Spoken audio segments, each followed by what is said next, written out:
बिस्मिल्लाहिर्रहमानिर्रहीम। अस्सलाम वालेकुम स्टूडेंट्स, क्या हाल है जी? कैसे हैं आप सब? उम्मीद करता हूँ आप सब खैरियत से होंगे। स्टूडेंट्स, मैं हूँ मोहम्मद इब्राहीम, आपके चैनल डायमेंशनल फ़िज़िक्स से। और प्यारे स्टूडेंट्स, आज हम डिस्कस करने वाले हैं class 9th physics 2025 Punjab text book board chapter number 6। Students, हम डिस्कस कर रहे थे मैकेनिकल प्रॉपर्टीज़ ऑफ मैटर, और आज का हमारा टॉपिक है 6.3 density. First of all students, mark कर लें ये topic MCQs, short question, long question, तीनों डिपार्टमेंट वाइज आपके एग्ज़ाम के लिए बहुत इंपॉर्टेंट है।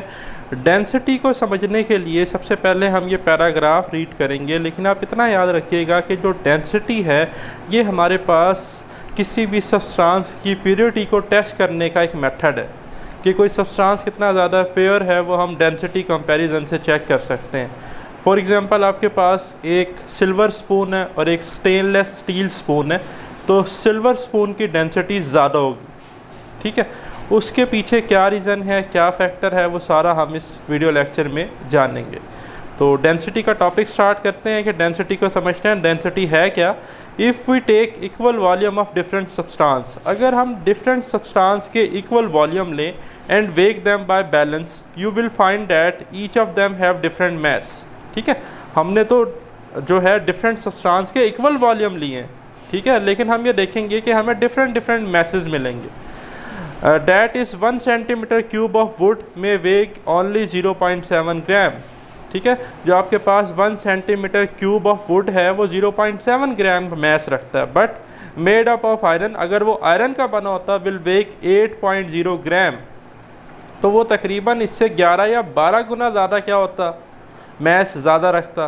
ठीक है, ले तो हम 1 सेंटीमीटर क्यूब ही ले रहे हैं, वुड का ले रहे हैं, तो वैल्यू आती है 0.7 ग्राम। ठीक है, इक्वल वॉल्यूम लिया है ना, लेकिन आयरन की बात करते हैं तो फिर वैल्यू आती है 8.0 gram. Why is it so? You know that all substance are composed of molecules, हम जानते हैं कि जितने भी सब्सटेंस हैं वो सारे के सारे मॉलिक्यूल से मिलकर बने। The molecules of different substance are different in size and mass, और आपके पास जो मॉलिक्यूल्स हैं डिफरेंट सब्सटेंस के, वो डिफरेंट साइज़ के होते हैं और डिफरेंट मैसेज के होते हैं।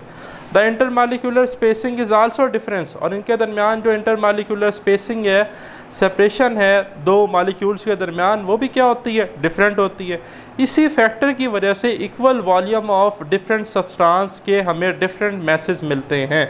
तो यहाँ पर अब हम मैस नहीं यूज़ करते, तो एक न्यू फिजिकल क्वांटिटी हम इंट्रोड्यूस करते हैं, मैस पर यूनिट वॉल्यूम, जिसे हम डेंसिटी कहते हैं। ठीक है, तो नीचे देखें जी, the mass of equal volume of various substance actually is the mass of the total number of molecules present in that volume.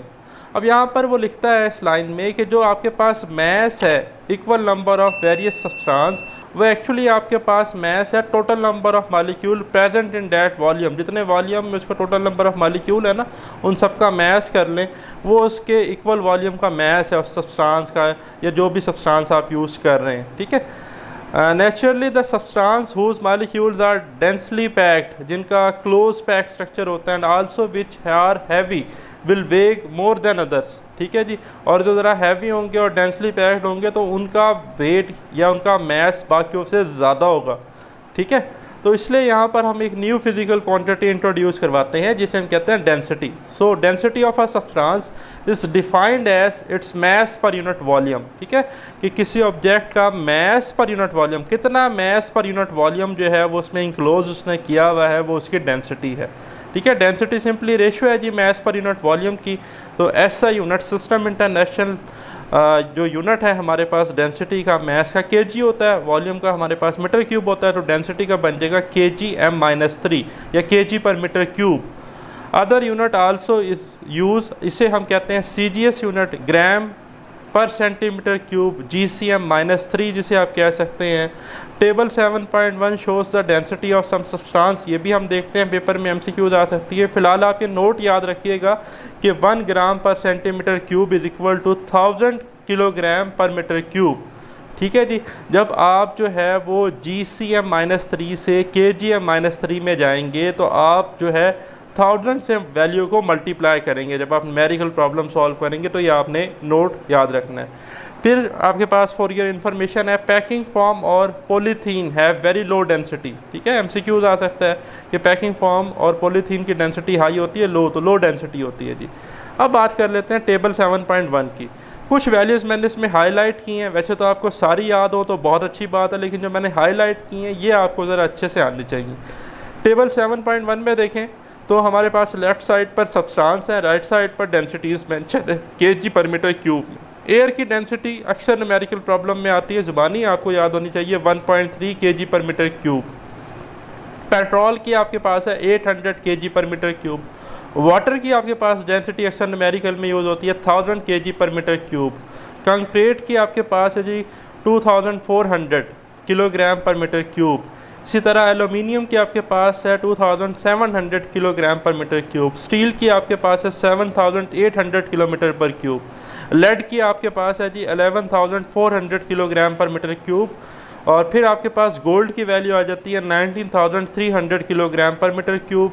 और लास्ट में आपके पास है जी ऑस्मियम, इसकी वैल्यू आपके पास होती है 22600। और ये जो प्लैटिनियम का बंडल है, ठीक है, या ग्रुप ऑफ प्लैटिनियम है, वो मिल के ऑस्मियम जो है ये बनाता है, जिसकी आपके पास डेंसिटी हाईएस्ट है, आप देख लें इस टेबल में। ठीक है, तो पेपर में आ सकता है। फिर दोबारा चलते हैं जी टॉपिक की तरफ। The architectures and engineers take special care of density of the building materials to use in designing and constructing roads, bridges and buildings. ठीक है, तो जो जी आपके आर्किटेक्चर्स हैं या इंजीनियर्स हैं, ये ख़ास ख्याल रखते हैं जो भी मटेरियल इन्होंने यूज़ करना है रॉड्स में, ठीक है जी, या जो आपके ब्रिज हैं, बिल्डिंग्स हैं, और ताकि उनकी डेंसिटी के कंपैरिजन से चीज़ें जो हैं वो बेहतर से बेहतर की जा सकें। The density of building material is essential for estimating the strength required in foundation and supporting pillars.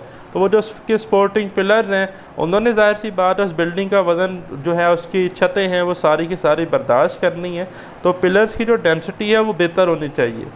ठीक है, फिर आपके पास ये एग्जांपल है, example 6.1। The length, breadth and thickness of iron block are 3 cm, 2 cm and 2 cm respectively. Calculate the density of iron if the mass of block is 94 gram. अच्छा, given data की बात की जाए तो लेंथ गिवन है 3 centimetre, breadth है 2 centimetre, thickness है 2 centimetre, mess है 94 ग्राम। डेंसिटी कैलकुलेट करनी है तो हम सिंपली इक्वेशन 6.2 जो हमने ऊपर पढ़ी वो यूज़ करेंगे, जो कि क्या होती है जी, density mass per unit volume. तो यहाँ पर वॉल्यूम पहले हम कैलकुलेट कर लेंगे। वॉल्यूम होता है length multiply by breadth multiply by thickness. ठीक है, जैसे हम लिखते हैं length multiply by width multiply by height. तो इन तीनों को आपस में मल्टीप्लाई कर लेंगे, 3 मल्टीप्लाई बाय 2 मल्टीप्लाई बाय 2, तो 3 2 6 और 6 2 12, और ये सेंटीमीटर में था तो आ जाएगा सेंटीमीटर क्यूब। तो डेंसिटी हम जो है वो सिंपली इस वैल्यू में, ये जो इक्वेशन है यहाँ पर वैल्यूज पुट कर देंगे। मैस की जगह 94 ग्राम आ जाएगा, वॉल्यूम की जगह आ जाएगा 12 सेंटीमीटर पर क्यूब। तो डेंसिटी हमारे पास इसे सॉल्व करके आएगी 7.8 ग्राम पर सेंटीमीटर क्यूब। लेकिन हमें तो ऐसा यूनिट में आंसर लिखना है, तो ऐसा यूनिट है किलोग्राम पर मीटर क्यूब। और अभी मैंने आपको कन्वर्जन फैक्टर बताया कि अगर आप ग्राम पर सेंटीमीटर क्यूब से किलोग्राम पर मीटर क्यूब में जाना चाहते हैं तो आप 1000 से मल्टीप्लाई करें। तो आप 7.8 को 1000 से मल्टीप्लाई करेंगे तो आंसर आएगा 7800 kg पर मीटर क्यूब। ठीक है जी। फिर आपके पास एक और फॉर योर इन्फॉर्मेशन है, a miscible liquid of different densities form layers when they are mixed. अगर आपके पास डिफरेंट डेंसिटीज़ के लिक्विड है ना, और आप उससे किसी गिलास में जो है वो फिल करते हैं, प्लेस करते हैं, तो आप देखेंगे लेयर्स बनना शुरू हो जाएंगी। क्यों? डेंसिटी के कंपैरिजन की वजह से। जिसकी डेंसिटी ज़्यादा है वो नीचे आ जाएगा, जिसकी डेंसिटी कम है वो उससे ऊपर आ जाएगा, जिसकी डेंसिटी उससे और कम है वो उससे और ऊपर आ जाएगा। ठीक है, तो ये आपको बड़ा कलरफुल सा जो है कॉम्बिनेशन मिलेगा, पैटर्न मिलेगा एक। फिर है जी quick quiz, how will you measure the volume if the object is lighter than the liquid. हाँ जी, कैसे आप उसका वॉल्यूम मेजर करेंगे अगर ऑब्जेक्ट जो है वो लिक्विड से लाइटर है? सिंपल है जी, डेंसिटी को हम रो से लिखते हैं। ठीक है जी, ग्रीक सिंबल है ये rho. Density is equal to mass per unit volume, अभी हमने पढ़ा, तो हम वॉल्यूम को लिख सकते हैं m ओवर रो। ठीक है जी, तो हम वॉल्यूम ऐसे मेजर करेंगे कि मैस ऑफ ऑब्जेक्ट हमें गिवन होगा और यहाँ पर हम डेंसिटी ऑफ लिक्विड इस्तेमाल करेंगे। वाटर में अगर हम उसे फिल कर रहे हैं तो वाटर की होती है 1000 kg पर मीटर क्यूब, और इस तरह से हम वॉल्यूम कैलकुलेट कर लेंगे। और ये बात मैंने शुरू में की थी, ये भी फॉर योर इन्फॉर्मेशन में, कि density is the test to know that the purity of a substance. ठीक है, फिर यहाँ पर आपके पास एक क्विज आ रहा है जी, by which property can you identify a silver spoon and a stainless steel spoon by density comparison. Silver spoon की डेंसिटी ज़्यादा होगी स्टेनलेस स्टील स्पून से। ओके, फिर आपके पास है जी डेंसिटी मेजरमेंट। तो डेंसिटी मेजरमेंट मीन के डेंसिटी कैसे मेजर की जा सकती है, रेगुलर शेप ऑब्जेक्ट की या इरेगुलर शेप ऑब्जेक्ट की। तो देखें, density of a substance can be determined by measuring its mass and volume. दो चीज़ें अगर हमें मिल जाए, मास और वॉल्यूम, तो हम डेंसिटी इजीली कैलकुलेट कर सकते हैं। The mass can be easily measured by a physical balance. Mass को तो आप फिजिकल बैलेंस से मेजर कर लेंगे। If the substance is solid and has a regular shape, और अगर सब्सटेंस सॉलिड है और रेगुलर शेप है, its volume can be found by measuring its dimension. तो उसके डायमेंशन मेजर करके हम उसका वॉल्यूम कैलकुलेट कर लेंगे। For example, if the substance is in the form of a sphere, अगर सब्सटेंस स्फीयर की फॉर्म में है, its diameter can easily measured by vernier calliper. ठीक है, और ये हमने वर्नियर कैलिपर में बड़ी डिटेल में देखा था कि हम कैसे डायमीटर को कैलकुलेट करते हैं जाज ऑफ वर्नियर कैलिपर से। And volume is there by calculated, तो हम वॉल्यूम इजीली कैलकुलेट कर लेंगे। Knowing mass and volume the density can found out, तो हम डेंसिटी को इजीली कैलकुलेट कर लेंगे क्योंकि दोनों मास भी है वॉल्यूम भी है। If the solid has not a geometrical shape, लेकिन मसला तब है कि अगर सॉलिड की ज्योमेट्रिकल शेप ना हो, बल्कि ये भी मसला नहीं है, आसान सी बात है। तो देखें, its volume is determined by following activity, तो इस एक्टिविटी के थ्रू जो है वो हम क्या कर सकते हैं, उसका वॉल्यूम कैलकुलेट कर सकते हैं। इसको पढ़ने से पहले आप ज़रा इधर देखें, ये मेरे पास एक मेजरिंग सिलेंडर है और इसके अंदर मैंने वाटर फिल किया हुआ है, और अगर कोई ऐसा सब्सटेंस है जो इसके अंदर डिज़ोल्व हो सकता है, तो फिर आप वाटर ना फिल करें, फिर आप उसकी जगह पर कोई ऐसा लिक्विड यूज़ करें जो जिसमें वो सब्सटेंस इनसॉल्युबल हो। ठीक है, अच्छा, अब करना क्या है जी, यहाँ पर मेरे पास ये आप देख रहे हैं एक तरह का पेस्ट सा है। ठीक है, और ये जो बुलेट है हमने इसको इसके अंदर प्लेस कर दिया। इसका फॉर एग्जांपल हमने जो है जी वॉल्यूम कैलकुलेट करना है। तो जब हमने इस बीकर के अंदर इसको प्लेस किया तो पहले इसका वॉल्यूम जो है वो यहाँ पर शो हो रहा था। जब इसको इसमें प्लेस किया तो ये वॉल्यूम में इंक्रीज़ आया। ठीक है, तो इनिशियल वॉल्यूम और फाइनल वॉल्यूम, इसे हम कहते हैं change in volume, delta we. तो डेल्टा वी जो चेंज इन वॉल्यूम होगा वो इस ऑब्जेक्ट का वॉल्यूम होगा। तो इस तरह से हम इसका वॉल्यूम कैलकुलेट कर सकते हैं। ठीक है, तो ये एक्टिविटी है, टीचर्स आपको इंशाल्लाह स्कूल में परफॉर्म भी करके दिखाएंगे। Teacher should facilitate to help the groups to pour some water in a measuring cylinder. If the substance is soluble in water, then use a liquid in which the substance is insoluble. Note the level of liquid in the cylinder. Now gently drop the substance into the cylinder. The rise in the level gives the volume of the substance. ठीक है, और ये जो आपके पास measuring cylinder में rise आएगा इसके volume में, यही आपको वॉल्यूम ऑफ सब्सटेंस प्रोवाइड कर देगा। तो ये था जी हमारा आज का वीडियो लेक्चर। वेरी सून इंशाल्लाह हम डिस्कस करेंगे प्रेशर को। अपना ख्याल रखिएगा, अल्लाह हाफ़िज़।